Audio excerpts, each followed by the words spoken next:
Welcome, Sean B.W. Parker. Hello, thank you. Great to be here, Pedro. Lovely.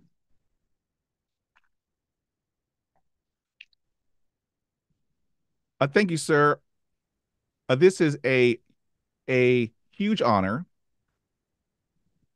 We have a lot of topics to cover, so let's get started. All right, sir.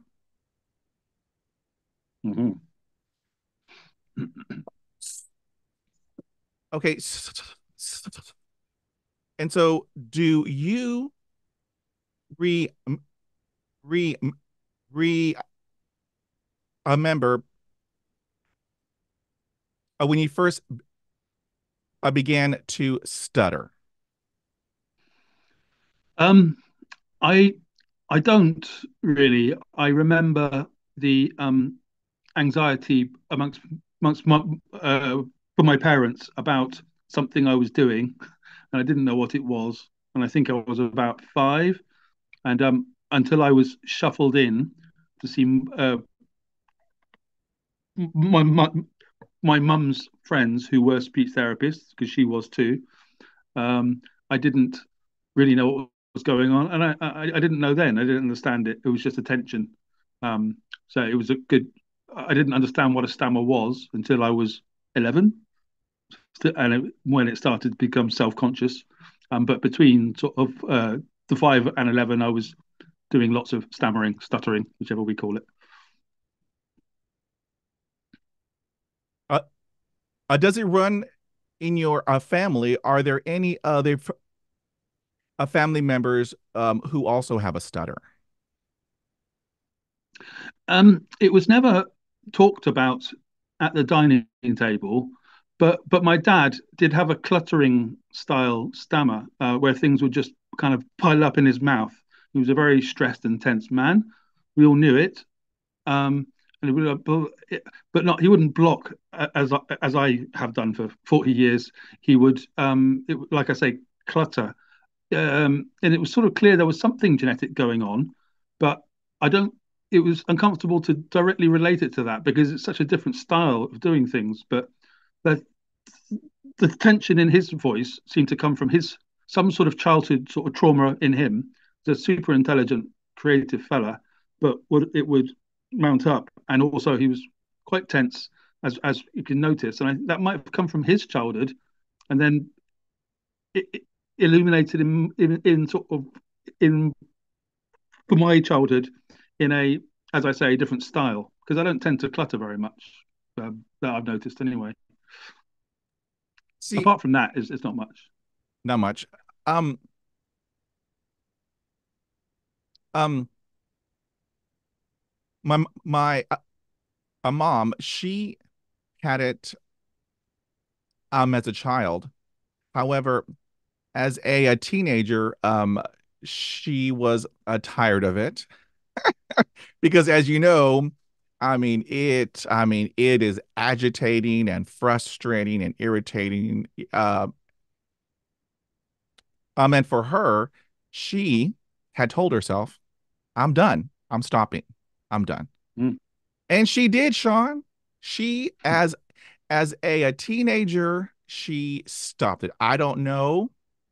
She must have a lot of power or girl power. I don't know. But she had told herself, I'm done with it. And she halted. And it's like, well, I still have mine. I mean, Mm. I tried to tell myself, but no, but I mean, that is a head scratcher because she was the only other person, who I knew that had it. So, that was extremely interesting. Yeah. It's a head scratcher. Well, yeah. I mean that the fact that you both had and or have one, obviously, and that my dad did a bit and I did a lot. It does tend to indicate something, doesn't it? And the speech therapists tend to agree with that, but it's also not entirely that because my brother doesn't have one, and etc. So it's like it's not fair to put it all onto genetics, but there's something there, isn't it? Basically. Oh, yes, sir. Mm. Um, s- so have you ever had speech therapy in school? And if you did, was it helpful? Um, it wasn't at school. It was, as I was saying, at the behest of my parents there at about 1980, I guess, when I was 5. And we went to my mum's colleagues in Exeter, where I was born. And it was just sort of sitting there doing the repetition sounds. And I didn't know why I was doing them because as a 5-year old, you don't know you're doing anything wrong. So I was just enjoying the attention as I put in my book, and that's the honest kind of. When I sort of tried to think back on those days, I was getting the close attention of these two women, older speech therapists, paying close attention to my speech. Where at home, my elder brother would be getting a lot of attention. I'm not going to blame any of this explicitly on him, but he was getting the attention at home, and so but then I would go there and get it from them.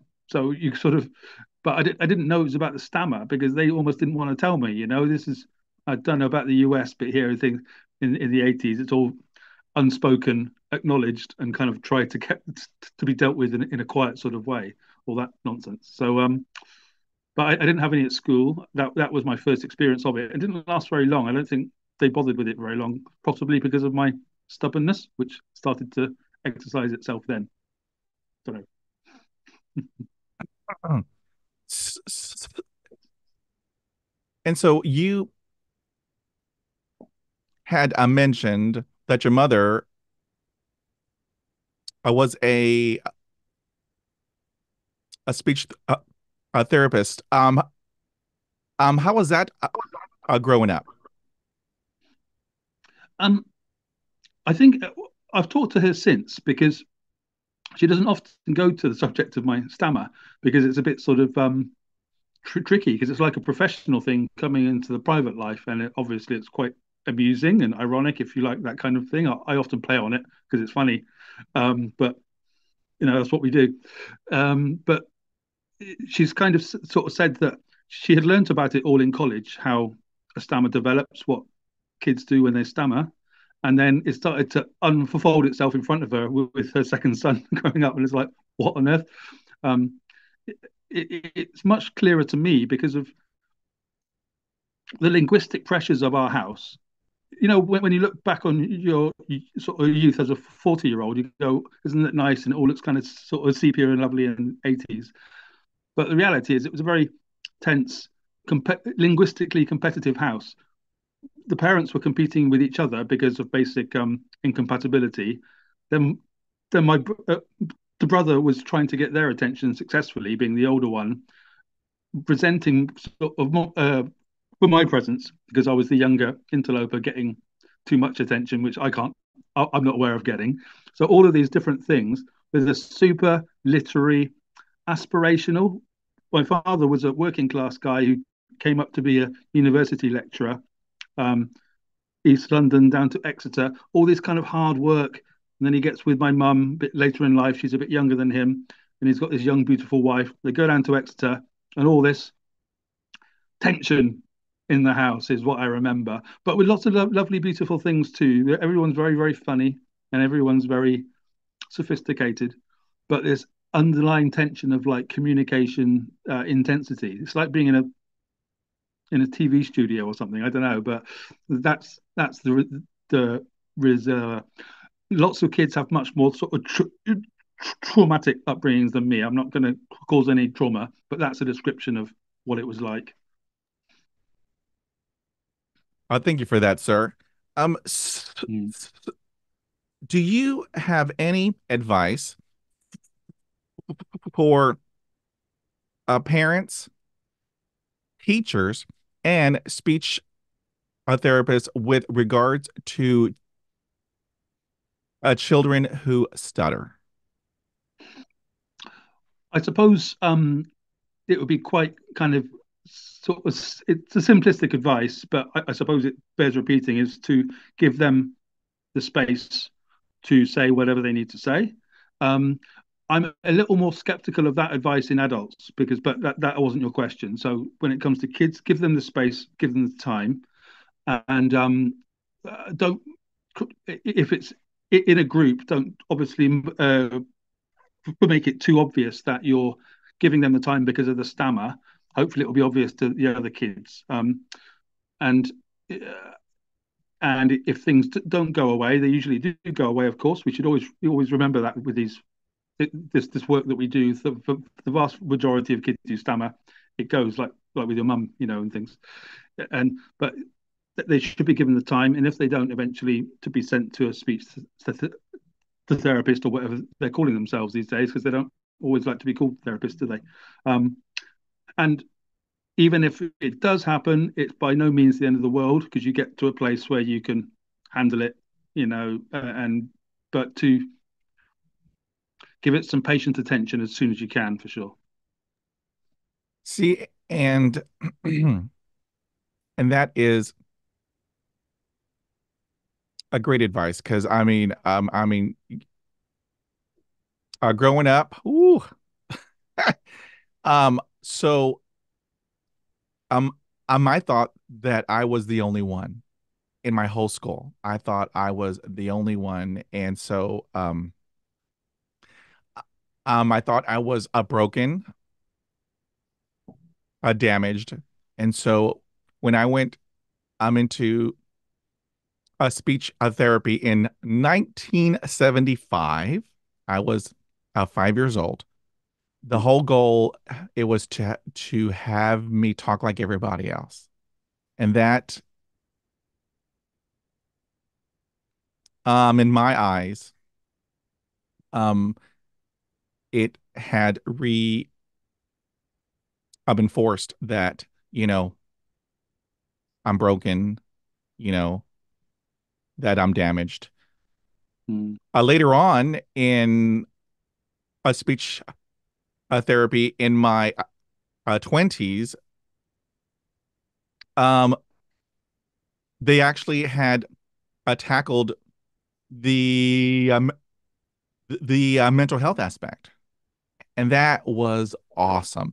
How to handle all of the bullies and the pressure, how to handle the darkness. I mean, how to handle a whole bunch of stuff. So I wish I had that years ago in 1975.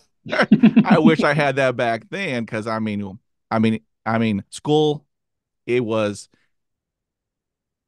for me, it was horrible.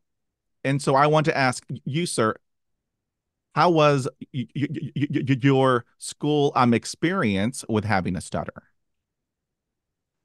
Not ideal. um, the early school, primary school, not primary, infant school, we call it here. I can't remember, so I won't bother with that.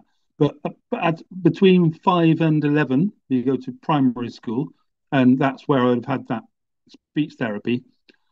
I honestly don't remember any explicit bullying at that age. Maybe it was happening over there in the playground. I'm sure it was, but it wasn't. I don't know. I've never been a particularly kind of paranoid person. So, but am aware from time to time when it does happen because basically at 11, my parents split up and we moved to Carmarthenshire here, which is in South Wales.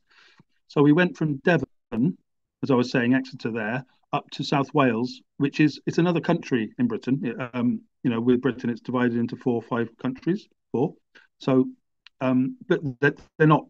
You can travel there. It's sort of like going between the states um, for your those listeners. And when we were there in South Wales, um, they compounded the otherness of being English, which is a strange thing that they were all Welsh. And we're not about to say they were being racist, but they were othering the incomer from England because England has been seen as a historical oppressor of Wales. So this oppressor's coming over the border, tall, nothing wrong with him physically, except he had big ears. But then what did they quickly notice? Oh, he's got a stammer. Perfect. So I gave them a weapon to beat me with for 5 years, which I didn't know. My parents didn't know or care. They were busy splitting up, not worrying about my come and go stammer. And it was come and go because I kept pretty quiet back then. I didn't. It wasn't too obvious when you don't speak too much, is it? So, um, but then obviously when you're there in Wales at 11, 12, it's all about sport. So quickly I'm like, right, better get good at sport. So I became quite good at rugby on the left wing, running fast down, like being a wide receiver. Sorry, I'll stop being patronizing to your American audiences, but there's a wide receiver position in. I love American football. That's why I say that. And so I got good at that. So they would say pass the ball to Parker, and some other people would say yeah, Parker, all that kind of thing. And it's like, but the fact is, they've never been explicitly bizarre about my stammering. There was a bit of bullying, but nothing I would ever amplify to being, oh my goodness, I'm being bullied about this. I was doing the bullying to myself because I was going, like you said, am I broken? Well, I was, or the speech pathology was. And so then it's like, well, there's something wrong with it. And despite the fact we're supposed to be proud of the stammer, I get that. I appreciate it. I do my best. But the reality is, too, I'm slightly happy when I'm more fluent. So I got to acknowledge that as I do in the book, those bringing those things together into a happy place. So, yeah. Yeah, school. I mean, when I was, you know, growing up, in a school, the bulk of it, I was isolated because no one wanted to hang out with a kid who could not talk. Mm. And you were talking about sports in school. Well, in high school, there was a group, the drama people, and they had asked me, would would would I like to join them? And it's like, well, I have a stutter. They're like, we don't care. And I'm like, Mm. what? I mean, everything was like, what? Um, and so they had welcomed me in, and I mean, you talk about a group of people who were 100% supportive. I mean, if ever I was having an issue, and it was every day, uh, they were there. Um, they would take the time, to just, be there and, you know, uh, listen. And that was huge. I said, no, I am all in. I am all in. And then they had asked me, would I like to be in a play? And so Mm. I don't have to tell you, if you are with a bunch of people who are 100% behind you and supportive and they lift you up, it's like, sure, I'll do it. But let me tell you, Sean, when I walked home that day, what have I done?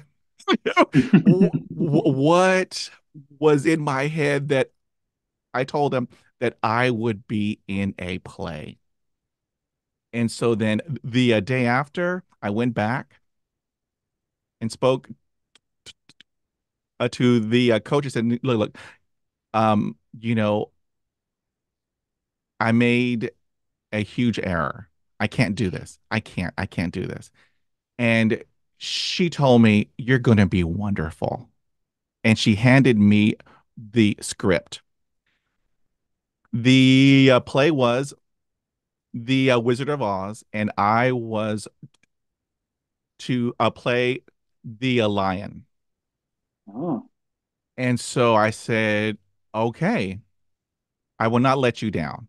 And so I went home and I studied all those lines, all those lines. For a whole month, Every day I learned all my lines. The Ooh. night of our play, I don't know what it was, but when I walked on to the the st stage, I was not Pedro. I was the actual character. And you have in your book, which is hashtag awesome.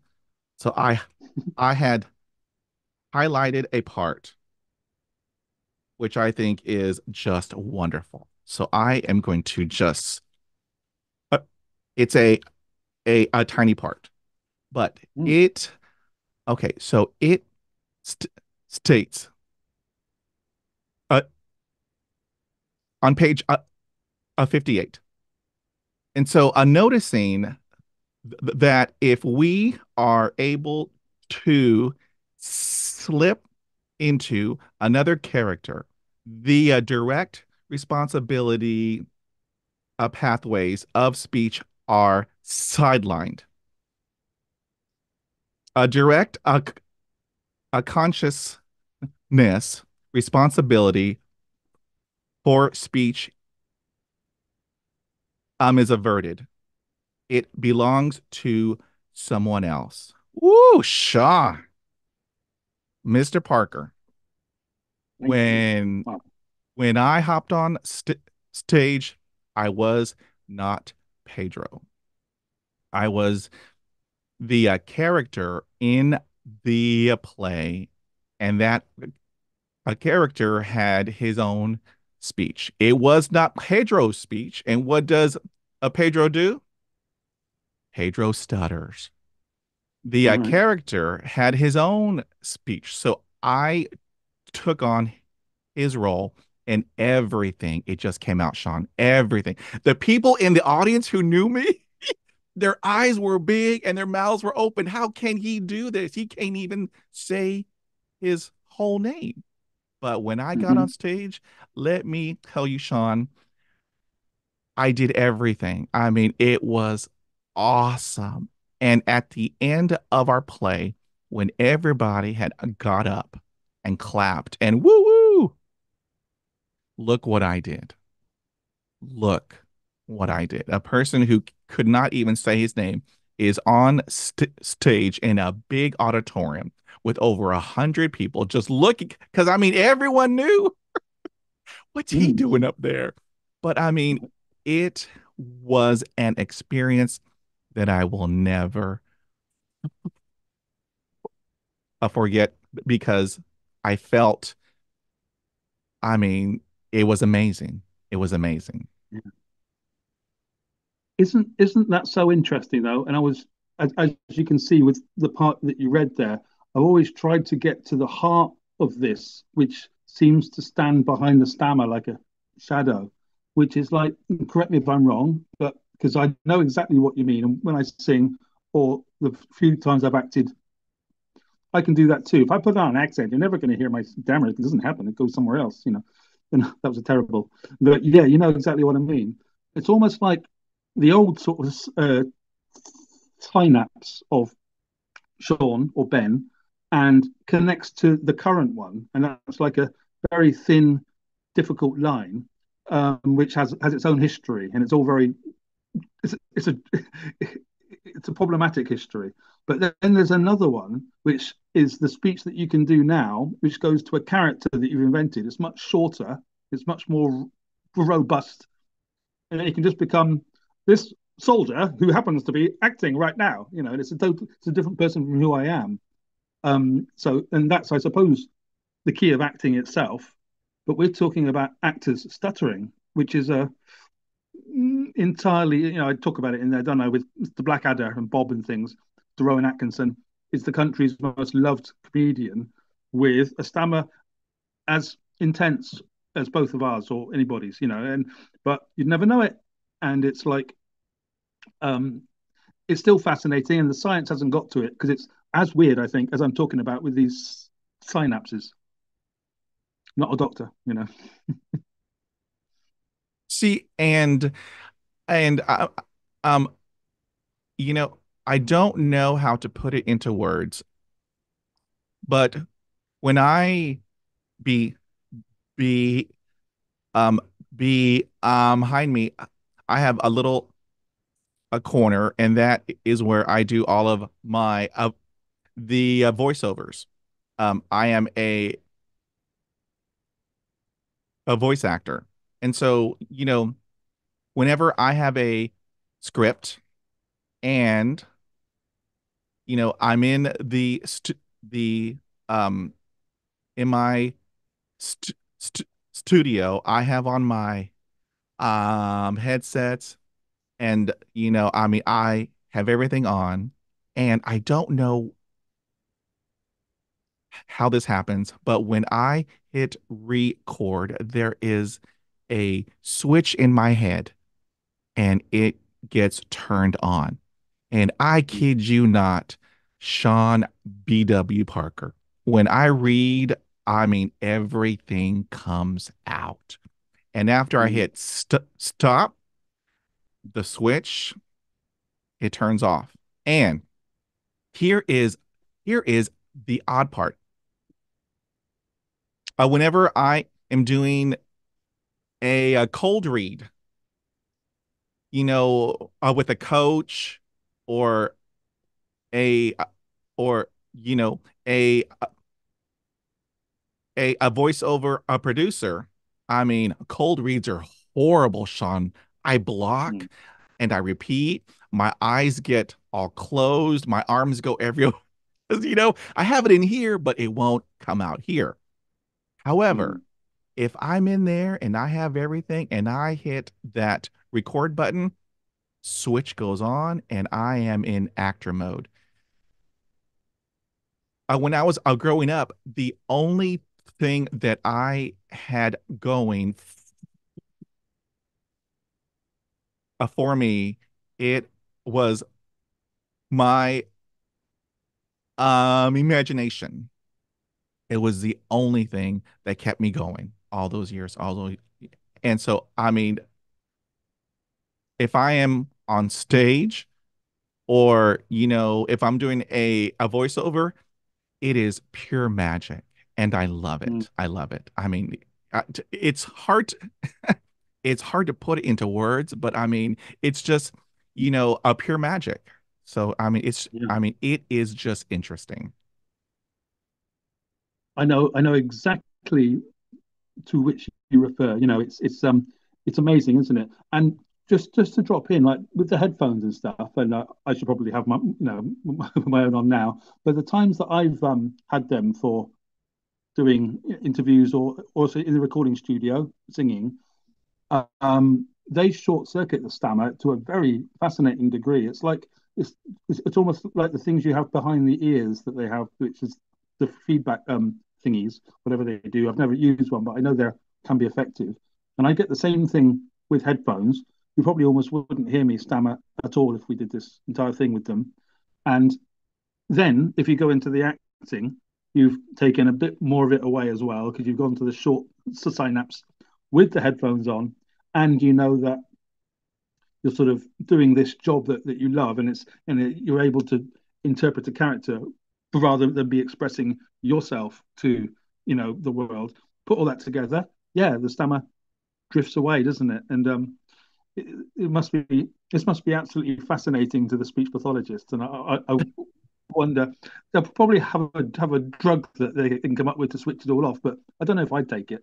It's Yeah. much more interesting to find out, isn't it? Yes, yes. And so here is, you know, one of the best byproducts of having a podcast by a person who has a stutter for people who have a stutter.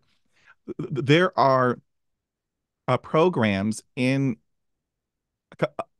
colleges in speech pathology. They have on their what's it called? The the syllabus. They have my a podcast on there. And I'm like, Wonderful. wow. I mean, that is like a huge honor because I talk to people like you who are awesome from all over the world, and we talk about our journey, our challenges and our triumphs. And so Mhm. I get a ton of email from speech a therapist thanking me for the podcast to help them. And I'm like, woo, it's all good. It's all good. Yeah. So yeah, I'm blessed. I'm blessed. It's all good. Yeah. Yeah. Oh, okay, now, Sean, I want to change gears a little bit. I want to talk about our jobs. Now, Mm. I know in your book, you talk about a particular situation. However, I want to hear from you, job wise, had you ever experienced discrimination because of your stutter? Yeah. Mm, I'm actually I'm originally called Ben. That's how I was. I wasn't christened, but my parents named me Ben. I wasn't christened because my parents were hippies, basically, and they were, not into all that kind of thing. We'll let him decide when he grows up. So I decided my own name because I couldn't say Ben for years growing up. It's a plosive B, and it wouldn't come for years and years and years. So I put when in 1995, I was working for MFI Carmarthen Centres, which is a furniture store here, and have to answer the phone and say, "Good afternoon, MFI Carmarthen, Ben speaking. How may I help you?" Which was the patter that one does. And I was doing this, but I perfectly enjoy for furniture sales. I like wood and things like that, so I was happy doing that, scratch polishing. But then I couldn't say Ben, so good morning, good afternoon, and getting the tension that you have, and it's awful. I can make some fun now of it in a sense, but when you're actually going through it, it's oh, you know. Um, so I talked to my boss one day there. He took me aside and said, "We see you have some problems, sort of saying your name." I'm like, "No shit, yeah." And he's like, "Would you like to change your name for the purposes of work?" And I'm like, there's two things about this. The first one is it sounds really abusive and terrible, and how dare you, sort of thing. And the second one is that I felt a massive relief, or like, what a good solution. I'm like, well, okay, let's think about this because I'm a imaginative kind of bloke. I'm like, this looks like a solution to me. So I went home that night and talked to my then wife. We got married young, about 20, and I said, "What do you think?" She's like, "Do whatever makes you happy." So I decided to add Sean to the start of it, but partly because I could slip it out. Was an easier sound then. Now, by the way, it's more difficult to say than Ben, so that's sod's law for you. And yeah, fantastic. Um, and I got some Irish blood, and so there's a reference of having some meaning there. It's the Irish form of John, of course. So I put it onto the start of my name, Sean Benjamin William Parker, which sounds far too long and posh, but it's all because of pragmatism, and it stuck. They appreciated at work. I could do this on the phone. Good morning, MFI Carmarthen. Sean speaking. How may I help you? Um, so it was a tool. It really upset my mum. She's like, I chose that name for you. And I'm like, Mum, it's not about you. It's not about you. It's about the fact that I can't say it. And she's got used to it now. Basically, in the family, people still call me Ben in the close family, but everyone that I've met since 1995 calls me Sean, and I've added it to the writing name, which is the most important part of the name these days because it's how people, your work. So Sean B.W. Parker, I get it all in there. And if it all seems a bit too much, well, that's the story behind it.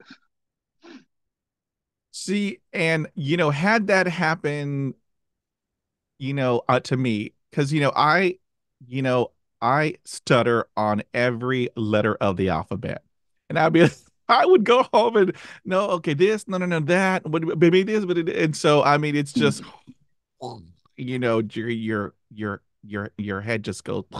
And so I mean, because um I mean um all of my jobs, growing up, I did the data entry because you don't have to have any, you know, people interaction. All they do is hand you a stack of work to, have it put into the computer. Mm. And so, that is what I did. And so, later, I had to have a job that that had a telephone. And I mean, I don't have to tell you, the telephones are just hard. I mean, they're just super hard. I mean, there was a guy, and so I mean, I always have it in my head. Um, I tried to make a telephone call, and I mean, I had a block and repetition, and then the other person on the other end had told me to hang up and learn how to talk. Ooh, let me tell you, Sean. I mean, I mean, it brought me down. It brought me down. Mm. However, I had told myself, I need to do this. I got to do this. And so what I did was I bought a phone, a corporate a telephone that we had in my office. I bought one off of eBay. Mm. And so what I did every day for half a year was I practiced. I didn't have it all plugged in. I just had it on top of the bed. And so I would, practice calling, and then also, um, you know, receiving calls. So for half a year, I did it every single day. I practice, I practice, I practice. And let me tell you, at the end of the half year, it became boring. I mean, I no longer had anxiety, apprehension, or fear. I mean, it just became extremely boring. And so, Mm. when I had to do it in my office, it rang and my heart, it was okay. It wasn't hurting Mm. or beating heavy, you know, um, and I picked it up. Hi, I'm Pedro Pena. How may I help you? And it's like, woo, look what I did. However, it took half a year. It took half a year. But I mean, yeah, the telephone is, I mean, it's just, whew, I mean, it's just hard on everybody. If you are, um, if you have a stutter, I mean, it is 100 times harder. So yeah, it's rough. Yeah. Yeah, it's rough. Completely. You've just kind of alluded to an interesting point, which is it's good old practice sometimes, and I know it's unfashionable, etc. Practice does actually. The conclusion I've come to at 48 is that speaking helps the stammer get easier. So if the stammer doesn't ever go, I'd almost not want it to because it's so in core part of my personality. You know what I mean? It's always there in the back, but I've got it to a place where I don't care anymore, and that was always the aim, really, because it's the stress that makes it. And so, as you say, the more kind of the podcast I do, the more I answer the phone. I get a bunch of calls a day these days, and I just answer and chat. And a bit of stammering, but it's never at the top of my mind.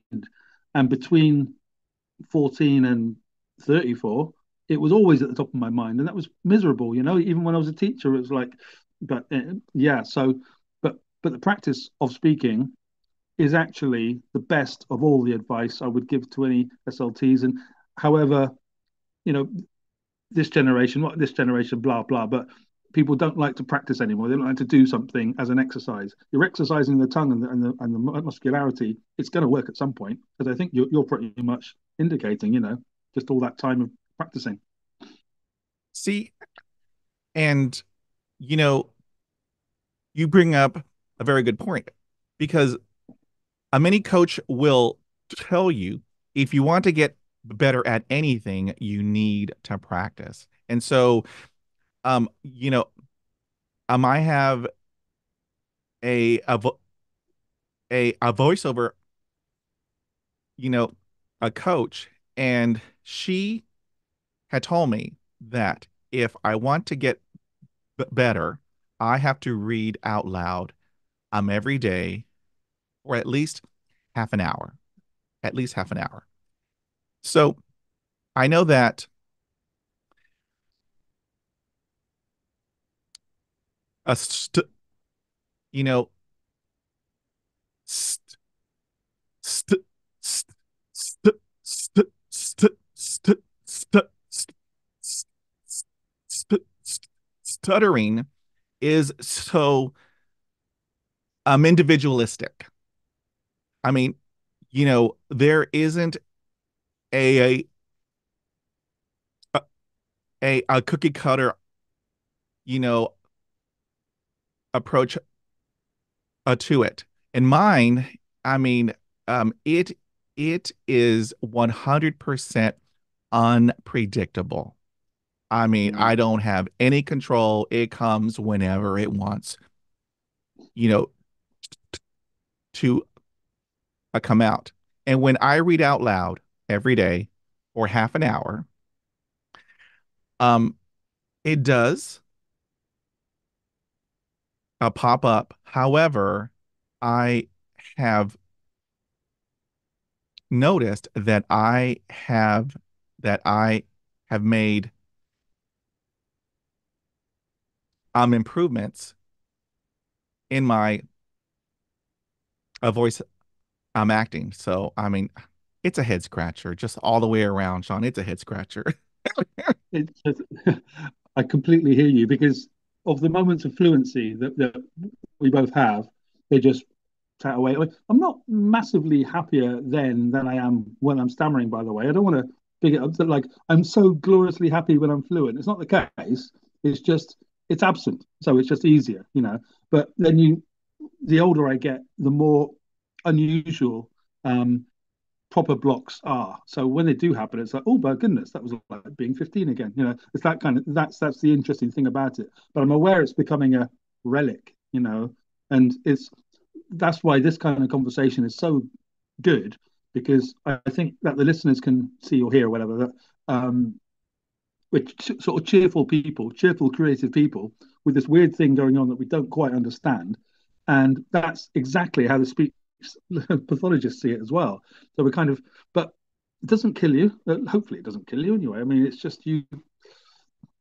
Yeah, it's a character forming as well, as my father probably once would have said. So you keep that in mind too. But Oh, yes, sir. bit of Yes, a sir. You are right, sir. I agree 100%. yeah. Get to the army. Okay, now, I want to talk about um um okay, you had a career in which, in my eyes, is the most extroverted one for a person who has a stammer or a stutter.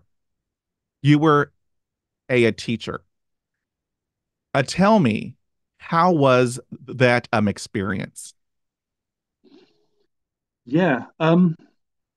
I had always nurtured a desire to be a teacher, probably coming from my dad being a university lecturer with his kind of clustering. So it was not beyond the realms. Um, but my block put it beyond my. It's like no, no way, no way, um, impossible. At the age of 29, the desire to be it was really to become a teacher properly was very very strong in me. You know, at 29 year he'd been dead for a couple of years. He sort of died when I was quite young, so it was like when that happens to your family, with your father particularly, or with a parent, you have a stronger desire to go and get things done. So I went to the City Lit in London, Literary Institute that stand for, and they did some speech therapy, which was very, very useful, pretty much in order that I could go and, as far as I was concerned, that I could somehow get some tools to go and become a teacher somewhere, university or adult education or even high school. Um, so I got all their tricks, and gradually you integrate them into your life as best you can. Um, and simultaneously, the next year, I moved to Istanbul in Turkey, sort of because I was bored. I was depressed after my masters here in Britain, and I met some Turkish friends. Basically, got on an aeroplane and went to live there, age of 29, with this speech therapy toolkit in my pocket. And English teaching is a massive industry in Turkey. Uh, International language of English. They all want to. I'm like, was kind of talking to my ex girlfriend and some bosses at the time, some people there, like, you would be a brilliant teacher, Sean. Try, try. I'm like, oh, I don't know. One day, the biggest school in Turkey just said, come and do it. We want to give you a trial. Come and have a go. I'm like, all right then, challenge. And I went and had my first class of 25 adult Turks, bankers, basically, in a classroom in front of me. Like, just speak to them. I'm like, what do we just speak to them? And basically, I loved it. It was like this. There was stammering, but they didn't care. It, as people have always sort of said to me, it's much worse for you than it is for us. We don't really notice. I'm like, whatever. But very quickly, the class could tell that I had a love for English and an aptitude for it, and the bits of stammering were irrelevant compared to that. So I started to see how I spoke in those terms, and so went on to 10 years of teaching. I became very good, if I may say so myself, and requested, and I was happy to be doing that for a few years. Not just English, I was teaching cultural studies as well for some classes because I've been training in that. So yeah, that was a success story for a while, but it was in a different country, not your home turf. So Okay, Sean. So I have in my hand a bonus, a question because I am intrigued because look, I on my arm I have a bunch of goosebumps. Okay. All right. So I had lived in Turkey. I lived in Izmir ah, on the coast. yeah. Okay. So I wanted to ask you this. Did you learn Turkish? And did you also have a difficulty speaking Turkish with having a stammer? I'm just curious. Yeah, I didn't intend to even stay for very long, so I never explicitly learnt it. But over 10 years, I learnt it by osmosis. And as I've seen over the last couple of years, it's stayed with me. And I'm still conversational understanding. The speaking, yeah, it doesn't, I don't have a stammer any more in Turkish than I do in English. So there's no, you're thinking out of a different part of your brain anyway, so it doesn't get compounded with the stammer or anything. It's just if I can get the Turkish, you have to remember the Turkish to then have to stammer on it. So there's two hurdles for it to jump. So no, I Okay. don't stammer in Turkish, not any more than I do. So, um, when I was in Turkey, we had to learn the the language, and I mean, I stutter in all languages. I speak English and Spanish and Turkish, and so I stutter equally in all of those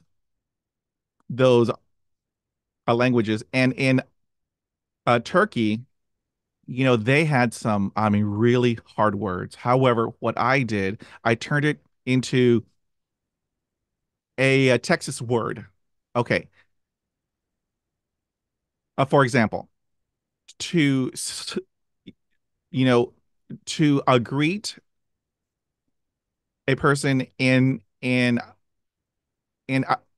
Turkey, it is a merhaba.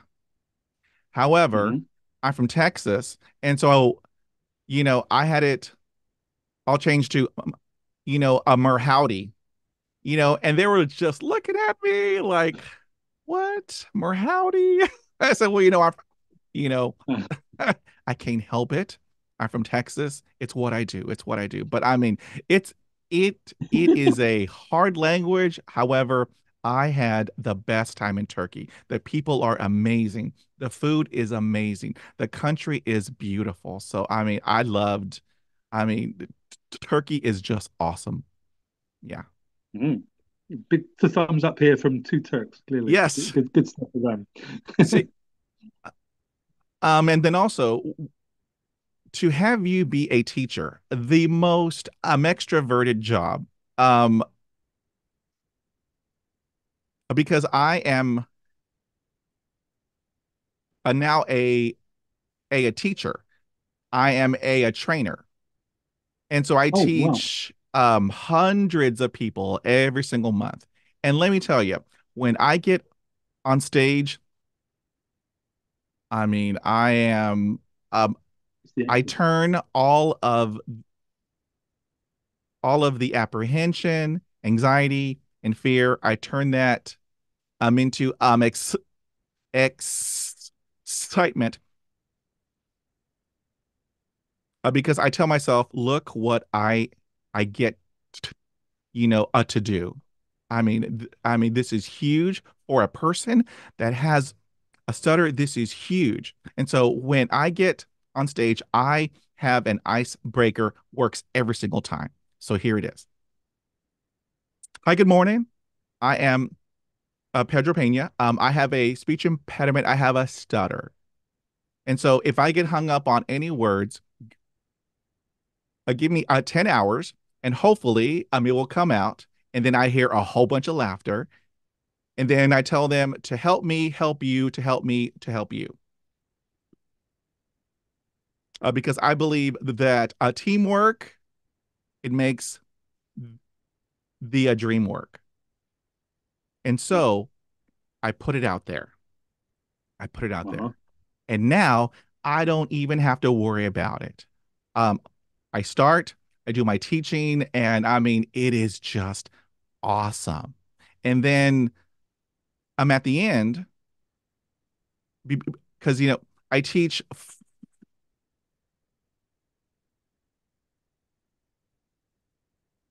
4 hours at a time. So it is 4 hours of talking. At the end, I hear this a bunch of applause, a bunch of applause. It's like, wow, look what I did. Look what I did. Mhm. And here is what I get, you know, to do. And the awesome part is after I am all done, I will have a handful of them, walk up to me and tell me that was the best training.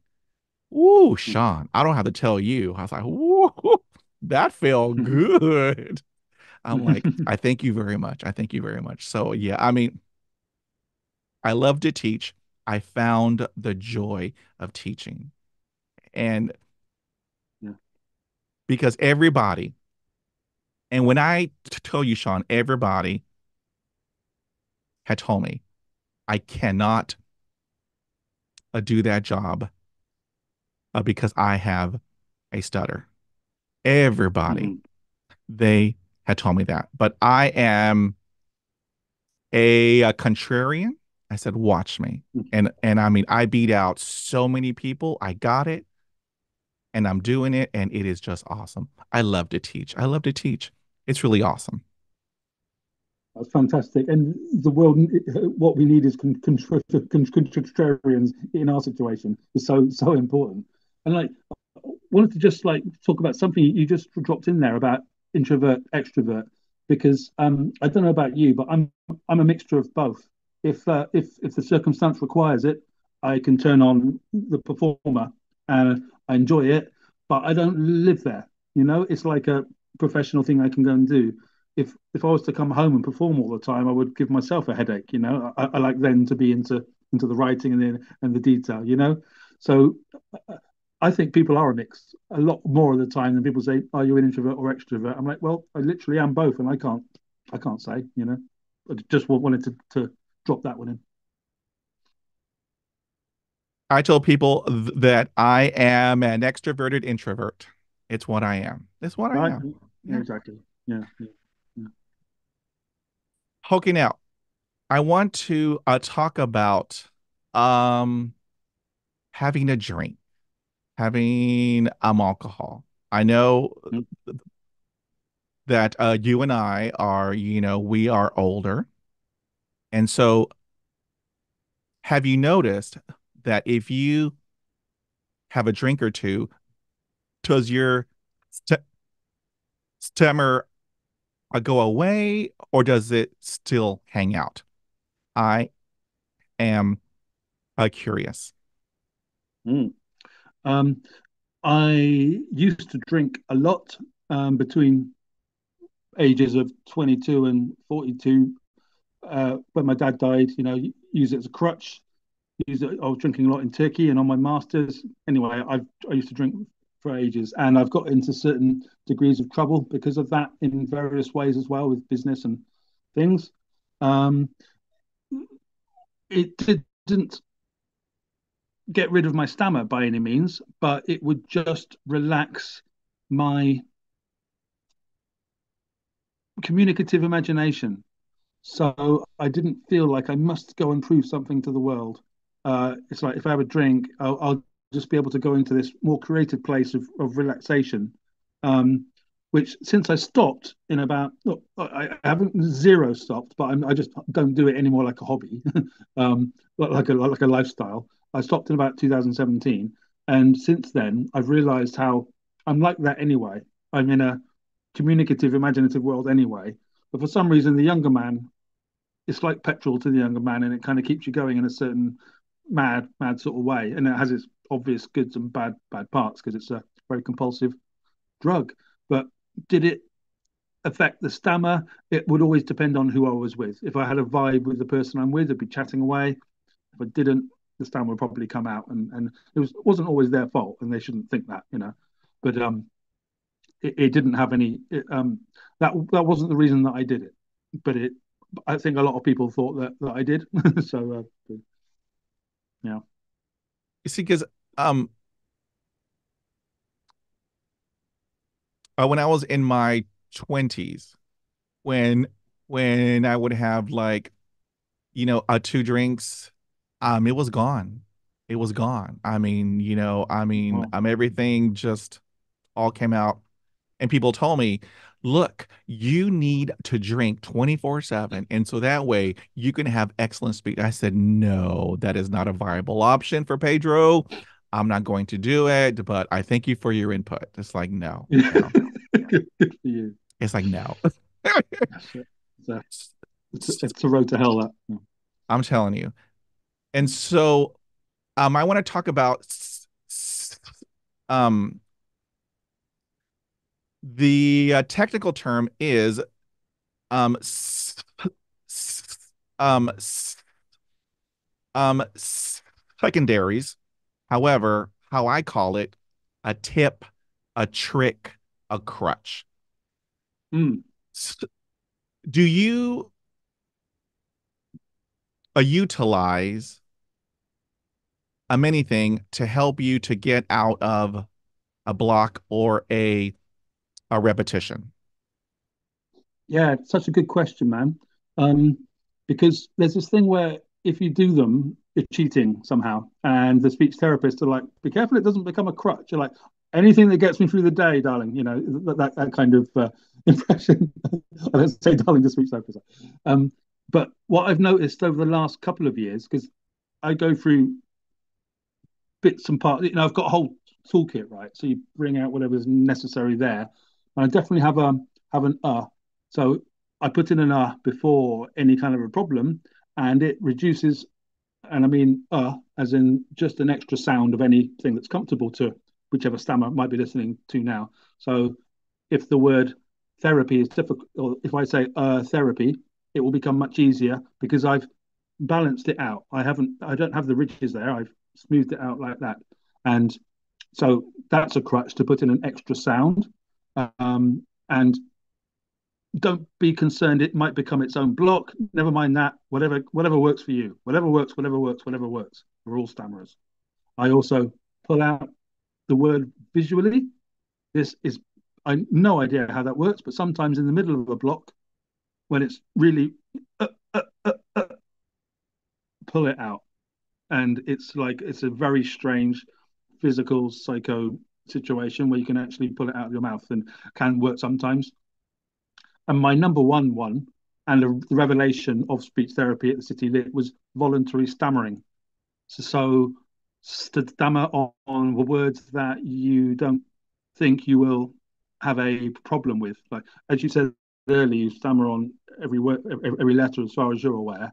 Um, yeah, that's a thing, isn't it? But if you look, speaking is much more tiring than people realize, and with stammerers, the tiringness is much higher because you're trying to analyze and sculpt your speech as you go, and that can be knackering.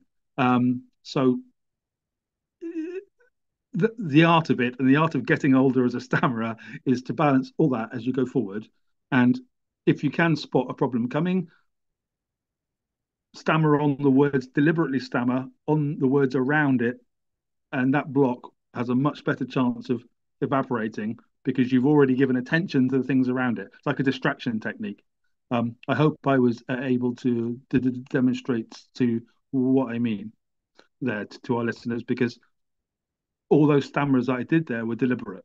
You know, I wasn't blocking, and that's the thing to mellow it out. So those are the tricks that I mostly use. Yeah, So I use everything and anything because I am at that age. I'm exhausted. I mean, Sean, I'm tired because I mean you hit it right on the head. At the end of the day, I'm exhausted because all day long I have been repeating and blocking. My eyes get all closed, and when I have a block, everything shuts down. I don't have oxygen. I don't. I mean, and everything is, I mean, it just hurts my heart and my chest and everything. I mean, cool. at the end of the day of talking and talking and talking and blocking and repeating, I am truly drained. I don't have anything for anybody. And so, I mean, yeah, I mean, but I use everything and anything to help me out because I'm old, I'm tired. And if you know, if you can help out Pedro, then it's all good. It's all good. So yeah, but Yeah, I mean, but we are all, a different in our journeys. It helps out me, and that's all that I can say. So yeah, yeah, yeah. here is a hot topic, a question. So I got to hold it up because it's super hot. So here we go. So I ask everybody on my podcast. All of the answers are split right down the middle. I respect everyone's answers. I just have to ask you, sir. So here's a hot topic question. So, do you let mothers help you finish your sentences? Bum, bum, bum. I am personally not bothered by other people's interrupting or finishing my sentences. I know that's not a popular thing in the stammering community, but it's for me because I like to be on a level of other banter in the world. And that's people, I see them interrupting each other, having fun with each other, not bothering. And that's actually the place that I like to be. So I'm like, interrupt away, I don't care. The resilience of that I find personally quite useful. Other people I know aren't the same. See, and the younger Pedro, I would hate it because I mean, it's like, look, I know what I'm trying to say. It won't come out. However, the older Pedro, ooh, if you know what I'm trying to say, help me, help you, help me, because Pedro is tired. I'm tired. Exactly. I I don't want to pass out anymore with having a block because everything shuts down. My eyes, my oxygen, everything shuts down until I get it out. And there have been times, Sean, where I have literally I passed out. I passed out because there's no oxygen heading in because I have a block, a severe block. And so, no, no, no. I am at that age. If you know what I'm trying to say, help out Pedro. It's all good. It's all good. It's all good. Yeah. So, yeah. But again, I put it out there. We are all different. We are all Yeah, yeah, different. And so I can only speak or Pedro. And so, I highly encourage it. And here is the cool part. When I am am a teaching and I have a block, I will have a person from the audience who will say, da, da, da. I say, yes, sir. Thank you. God bless you. And then I keep on going. Yes, It is exactly. what it is. That's the problem with it. Is that one of the problems is that no one is being nasty as an adult when they do that. They're trying to just make their day easier or to be light about it, you know. So it's tricky. It's but it is up to the individual. If they don't like it, they're entitled to be as offended as anybody else about anything else in life. But I don't want people to think all stammerers are that sensitive because we're not. I mean, I'm just not that kind of a sensitive guy. I think age does have something to do with it, to be honest. But let's see what your listeners think. All right, sir. Okay, now, do you ever experience a negative self-talk? And if you do, how do you handle it? Um, Not for years. I mean, after you've been through a bunch of things, there's stuff, there's other things in life like debt and the law and other bits of reality which have probably affected all of us, you know, grief. And these things are just equal, not, they're equally as formative. So, um, you know, our life isn't just about the stammer. That was possibly the original trauma, but everything else piles into this pile of sensations. And do you let that get you down, or just like else? There's nothing special about us stammerers except for this thing that we do, the 1 in 100. But everything else is just like everybody else, and everyone's got their own stuff. So no one is actually special. It's quite an important thing for people to remember. I know in this era we're all supposed to be special. Well, I don't actually buy that. I sort of go with a no one special thing is a bit more useful, you know. So what was your question?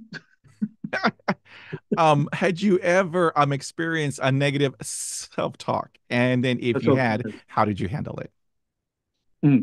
So not very much anymore. As a younger man, I did. Like I said, I went to the City Lit to be a teacher to get over this bloody stammer situation. And once I got getting the toolkit that they gave me, which the two of us have got out a bunch of them in this chat, so people can hopefully go, that's interesting. Hopefully they're more well known. There's such a lot of stammering podcasts now and just bits of information in the culture. People can hopefully build their own. If they can't, getting those and working out how to use the tips that we've given them into their own stammering life and to see that into their 40s and 50s that they can become as successful, handsome, and intelligent as the two of us speaking right now. So, you know. All right, That sir. was I thank you English for irony that. going on there. Yeah, you're welcome. It's all good, sir.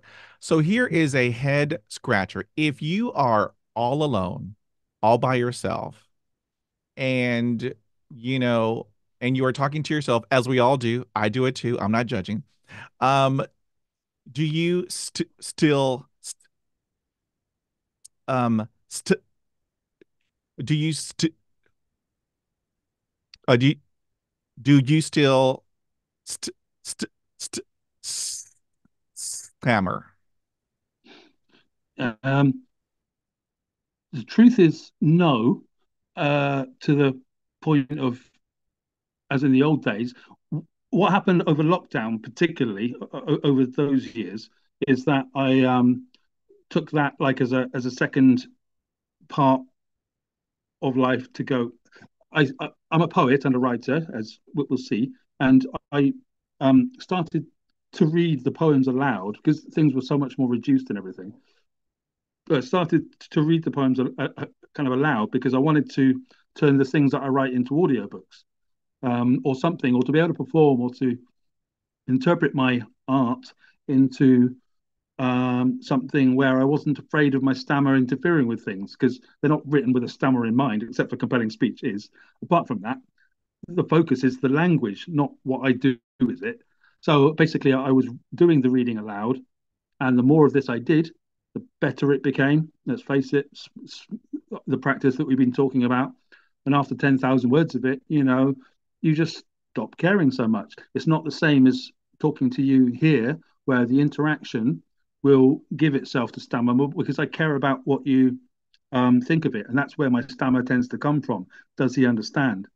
When you're just reading something there of text, then it's about you and the language.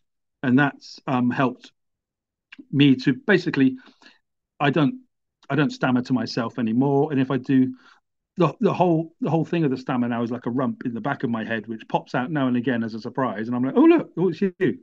And that's the relationship. It just doesn't like it's not the black dog that it used to be. See, and I mean,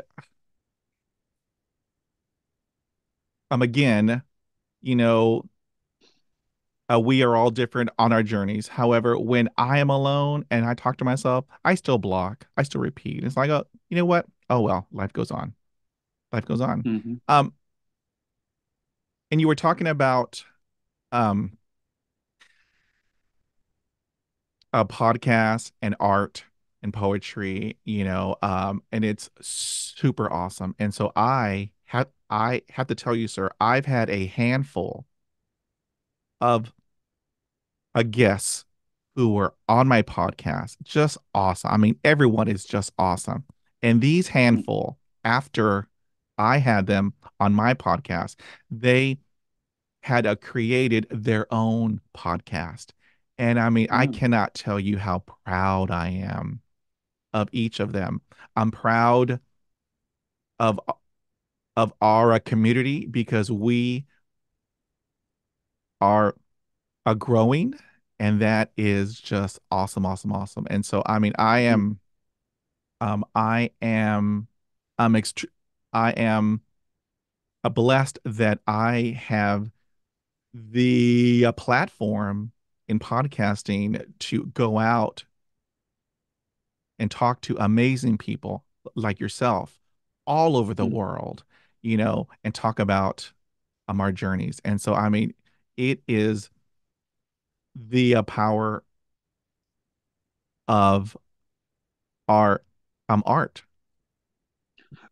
I Yeah. couldn't agree more, man.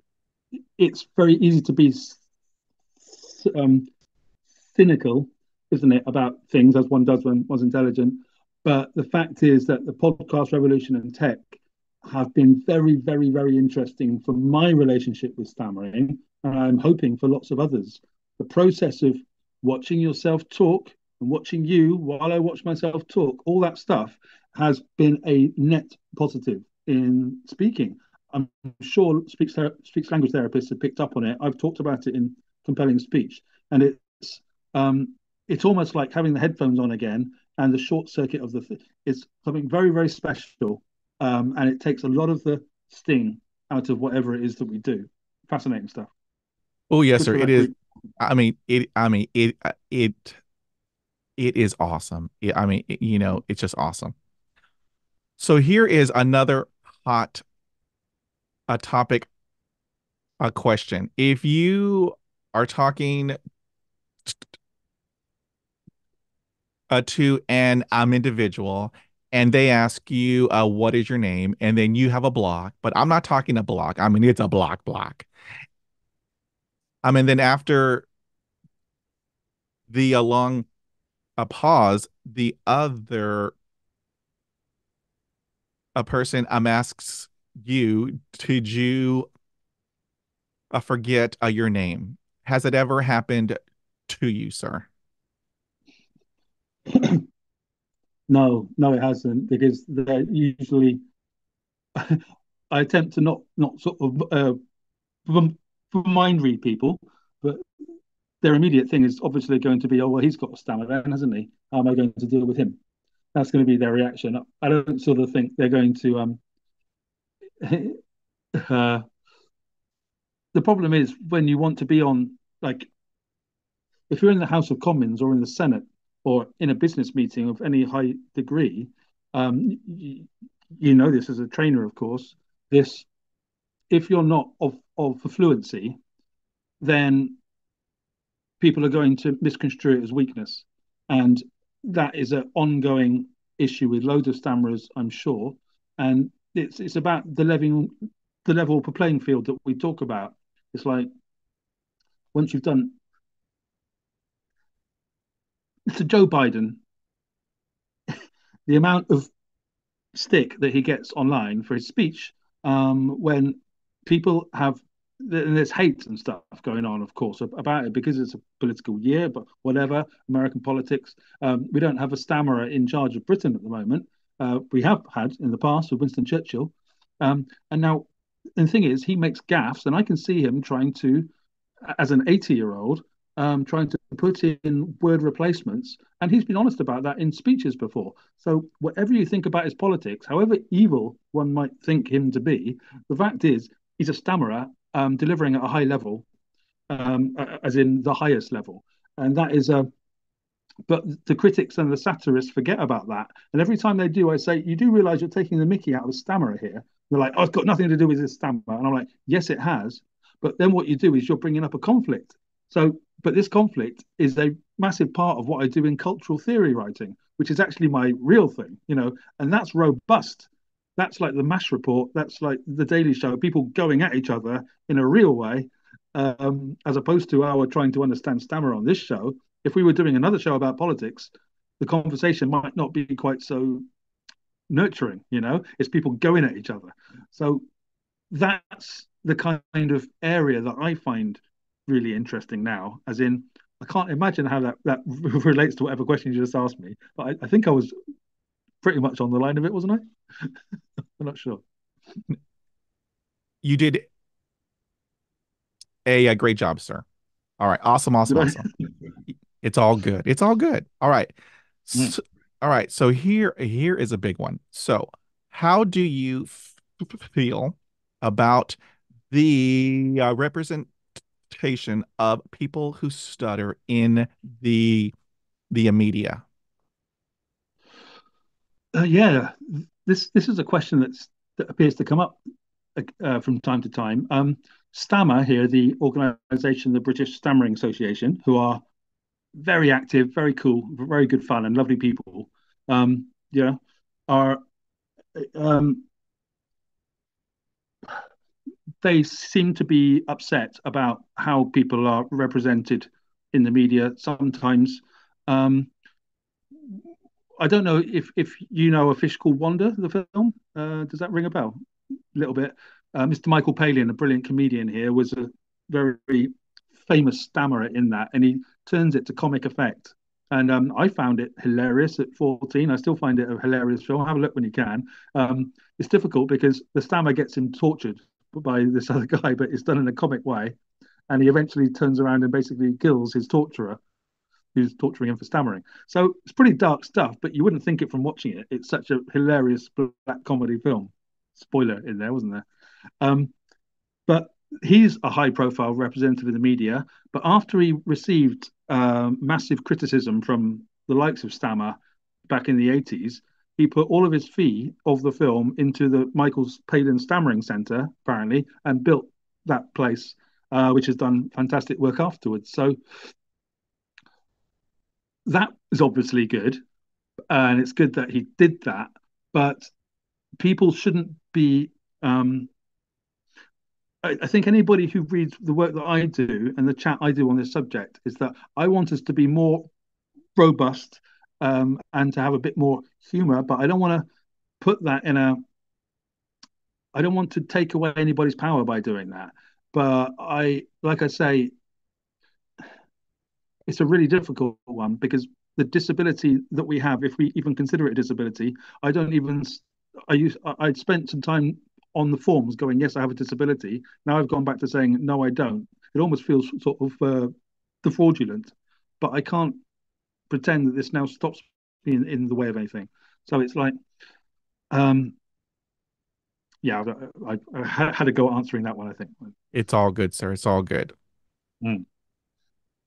Thank you very much. And so you had in a roundabout way had answered sort of kinda the other hot topic,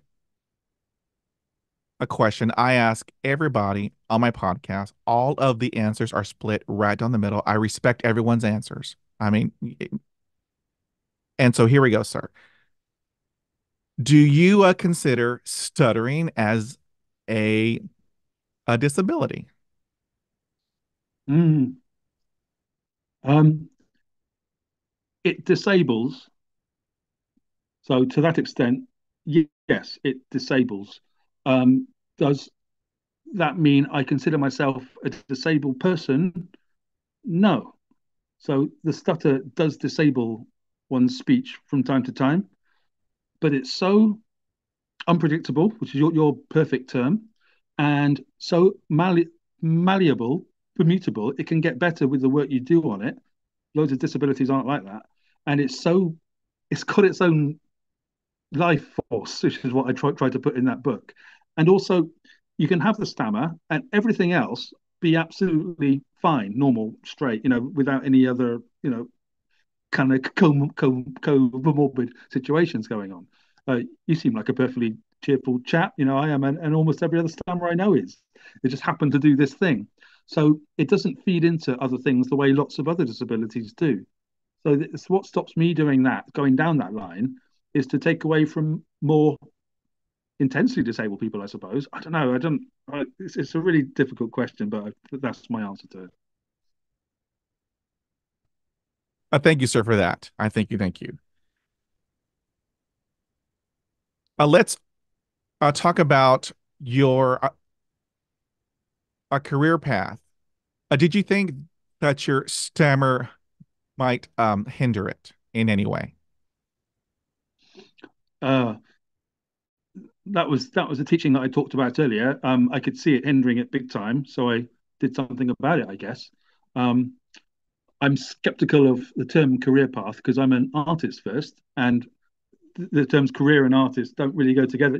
I do what I want and how I want to express. So, and that exists without the stammer, outside of the stammer. It's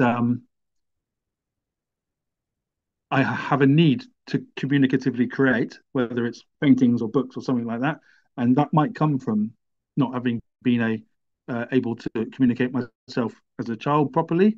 It certainly didn't hurt it because I think you store up quite a lot, and I'm a long termist, so I store happily, and then eventually in time it comes out as some sort of a production line of ideas inside me into the world, and that's actually been my superpower.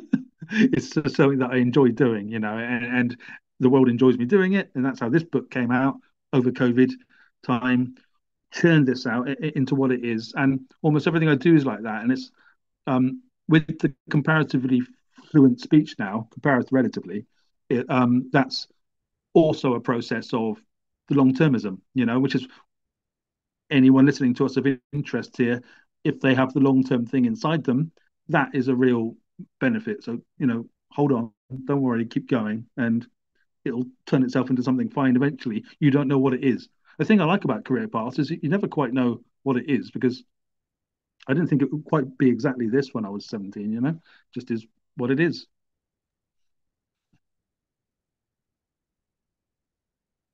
Thank you for that, sir. I thank you. Thank you. Mm.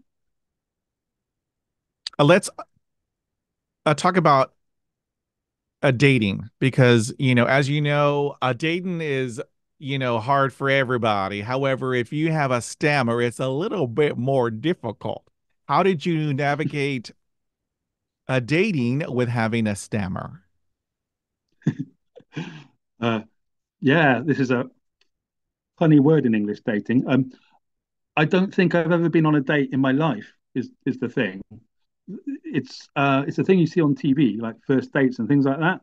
But I come from a kind of background where people just meet by accident or by random, not by let's go on a date. Or I think because the contrivance of that is impossible for me to bear.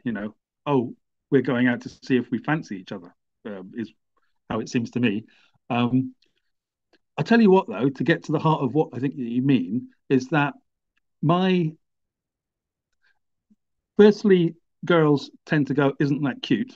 Which is fine. I don't find my stomach particularly cute, but people have said that. It's like, it doesn't, whatever. But much more interesting is that I find myself stammering less when I'm on the flirtatious or the talking in that kind of ro- romantic way. It comes out when I'm trying to be serious about something or trying to communicate something serious. When I'm being like that, which is a different kind of communication, charm and all that kind of thing. I seem to stammer less, but it's not any less unpredictable than anything else we're talking about. It can drop in at some point, and then she go, "Oh, that's so cute." It's not cute; it's a nightmare. Dating though, we I don't do that. I can't remember ever having dated. I've met people, of course, but I've not dated. All right, sir. I thank you for that. Okay, now we will talk about all this new voice activated technology. You have Alexa, you have a Google Home, and you have Siri. Do you do you do you think all this new technology is helpful or hurtful for people who stutter? Uh, I'm I have difficulty keeping up at the best of times. It's hard enough for me to turn the laptop on, go online. So I'm like, I I don't think I've used a voice activated thing yet. I don't have any like we were just like a question ago, we were talking about the positive thing that tech's had on the stammering, like podcasting and things.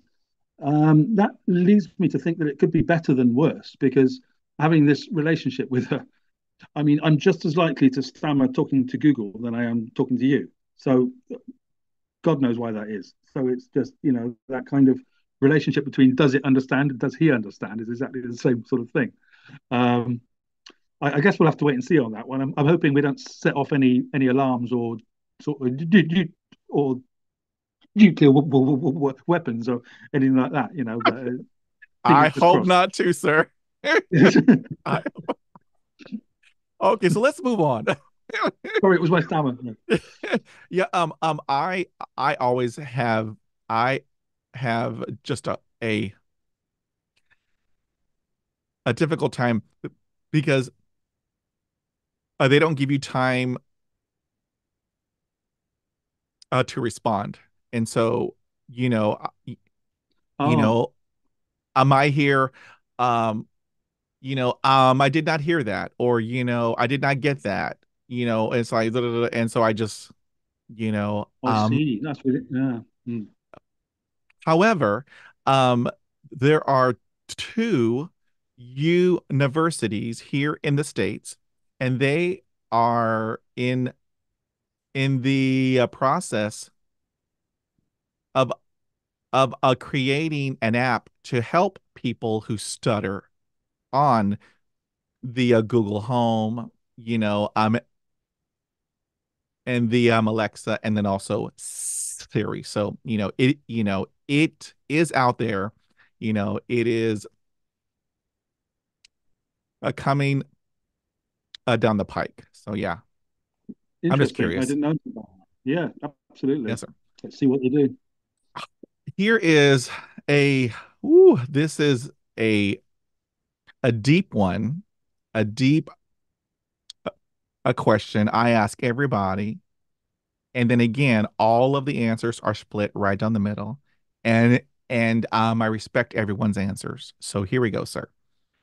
So do you think that it is okay to stutter, or is it important to keep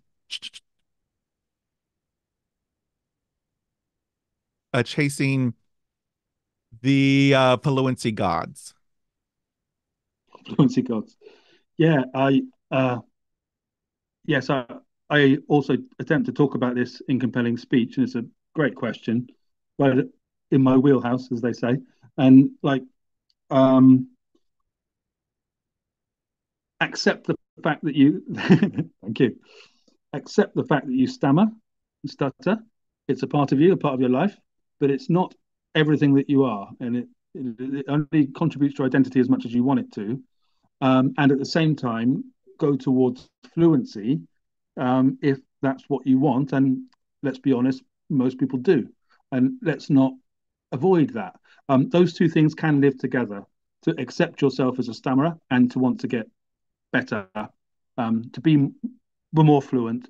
But as we've probably headed towards for this whole chat, is that stammering whilst relaxedly speaking is absolutely fine. If you can stammer away and it not be much of a big deal, that is actually my ideal, because all sorts of positives go along with stammering in my appreciation of it. The sensitivity, the openness, vulnerability, these things have become positives over the last 2 decades. And I think that's generally a good thing, because openness is good. It can't help but be good. And that's a bit of a threat to some who like, "Oh, you should get over it." Well, I I'll get over it for you, and also, but yeah, to stammer is fine, and to try to get better is fine too. Awesome, sir. I thank you very much because, you know, I believe what you believe. Um, I am at a point where, I have already embraced it. Um, However, if you want to go, you know, the route of having a device or, you know, um, um, or whatnot, then, that is a journey. And so, you know, uh, I respect the path in which you have taken. And so, yeah, Mm, it's all good. it's all good. Whatever works. I mean, you do you. It's all good. You do you. So, Yeah, yeah. so here is another one. Ooh, this one is a good one. What has your st scammer taught you?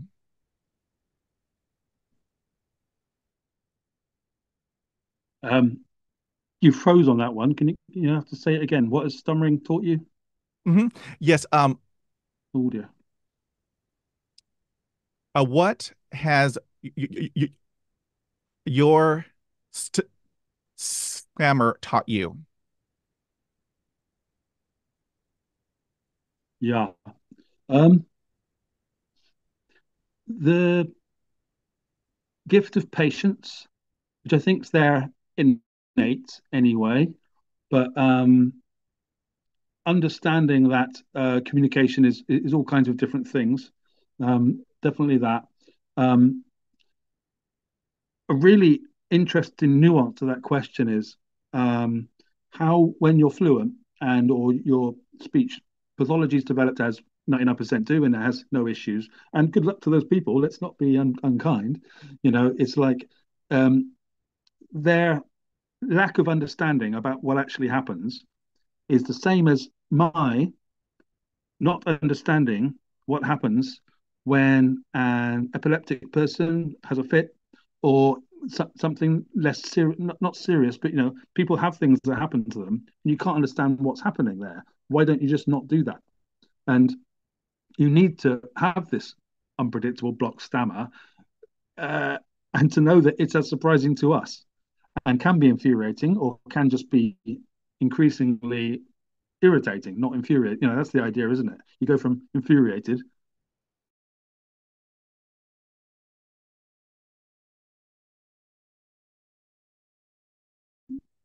Think about things in lots of different ways. And I also think that the creative work that I do, all the different forms, are connected to the fact of liking, of, like we say, the storing of ideas up and then slowly letting them go is a process of what the stammers taught me. But I don't necessarily always connect those two up, but I think there could be something in it. I don't mind acknowledging that.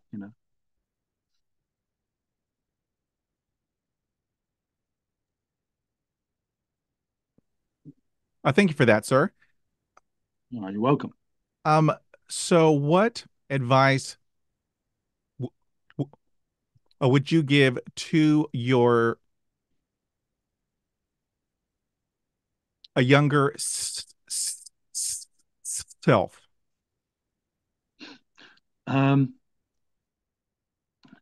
the advice I'd give to him wouldn't necessarily be about stammering, but they'd pay more attention in maths class. I think probably one of them.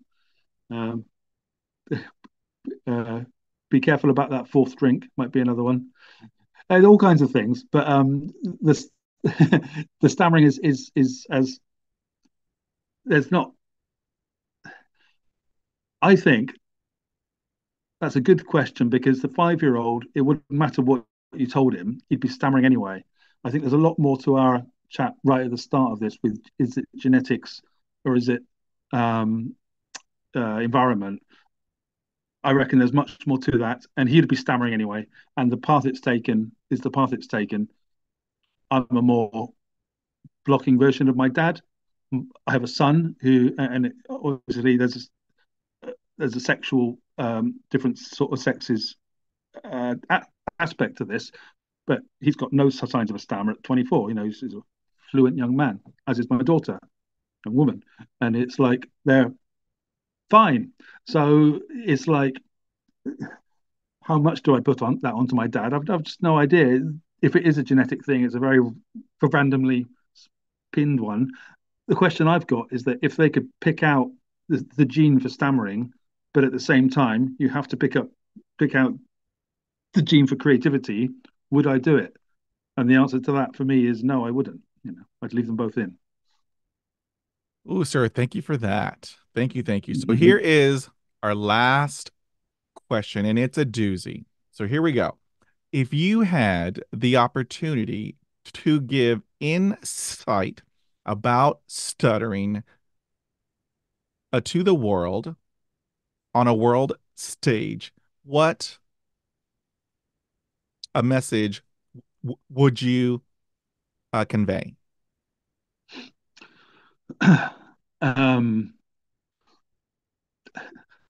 to the world stage, to the 99%, it would be that that stammer is not comorbid. Um, what the person's doing with their mouth is what a person with polio does with their leg. You know, it's a limp. It's just there. It's a limp in the tongue in the muscular, and it doesn't necessarily mean that a person's depressed, introverted, suicidal, schizophrenic, paranoid, or anything else that you want to attach to it. They might be all those things, but there's no reason to think they are. It's just a thing that they're doing. And to the 1%, to the stammerers, keep practicing speaking, stammering to yourself, speaking fluently or stuttering. They're both fine. But the more you speak, the less stress your stammer will give you in time, if not tomorrow. Ooh, sir, thank you. That was a good message. Good message. Okay, now I want to talk about your book because I want to tell everybody I will have the hyperlink both in the UK and in the US for his awesome book, and it is titled A Compelling Speech, The Stammering Enigma. So I read your book. I read it twice. I loved it. I loved it. Love it, love it, love it. Uh, I I saw my, myself in your awesome book. So, and so I um I want to ask you what had inspired you to write this a book. Ah, thank you for your kind words. That's entirely what I do this for, is for that kind of reaction if it happens. That's marvelous, man. Um, on the lockdown, I found myself isolated as everybody else did, and I had an opportunity for writing. So it's like, come on, what am I going to do?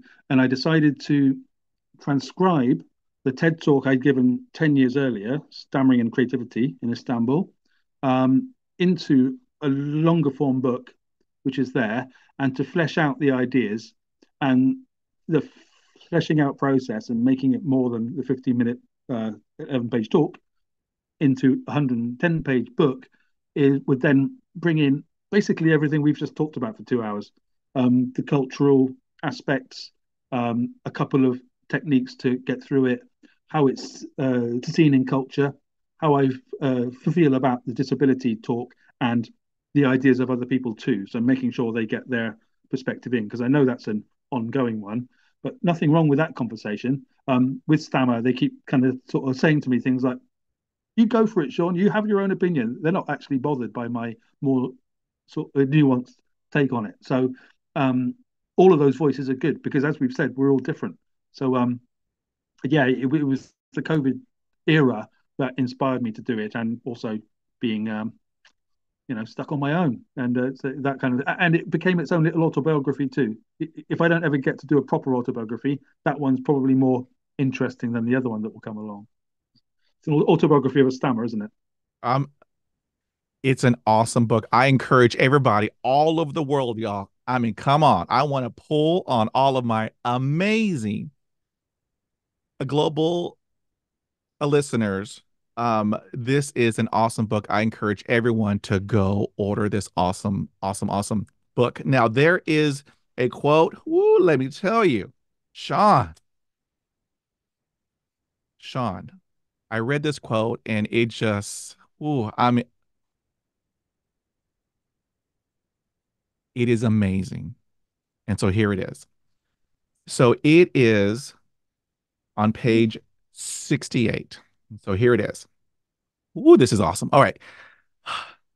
Okay. So st stop thinking, anticipating, and worrying so much and start a living, doing, and speaking. Go into the world unafraid. Woo, Sean. Awesome. I mean, you know what? Thank I you. still get it. I mean, see, and that is where I am right now. I am going, I'm into this world. I am unafraid because I know Mm. that I am awesome. I know that in whatever that I will do, I will give it 180% because I know that I am awesome. And I don't have to tell you, Sean, we are creative, we are courageous, we are resourceful, and we are resilient. And we Mm. are truly, I mean, I tell everybody, I love our community because we help each other out. And so, I want to tell you, sir, I thank you for this awesome book because it has touched my heart. And so I want to tell you, thank you, thank you, sir. Thank you for those words. It's a very, very touching here. Thank you, man. So, um, so, um, how do my global listeners, um, if they want to reach out to you, and believe me, I know they will, what would be the best way to have them get in contact with you, sir? Yeah, sure. If they would like to come to my ex Twitter account, Sean BW Parker, um, hopefully they can get through the sea of East Asian bots that seem to crowd up my inbox. And if they say hello, I heard about you on Pedro's show. I'll be like, oh, good. Well, to say something about stammering, good. And I'll answer them and say hello. And if they want to go to Amazon, of course, where the action happens, they can find compelling speech for their country on there, and it's yeah, sitting there waiting for them. Uh, by the way, I forgot to tell you, I'm just about to release it as an audiobook. I've actually recorded the whole thing as an audiobook over the last couple of weeks. And so we're trying to get it. So just as this is going out, probably, it'll be available as that in my voice. So yeah, that was quite an achievement, quite a hurdle. Oh, So I'm very I happy. mean, that is awesome, sir. That is awesome. I mean, woo. Okay. So I want to tell everybody if you are hearing this, and I mean, all over the world, I want you to hit those hyperlinks and get the book and make a contact because the whole point of what we are doing is we are raising awareness and sharing our journeys because I believe there's healing in sharing. And so, I want to tell you, sir, one more time, thank you, thank you, thank you. This has been a huge honor. Mm. I've had a lovely, fulfilling time to talking about the whole of the story. It's been great. Thank you, Pedro. Lovely stuff. Thank you, sir. And then, later on,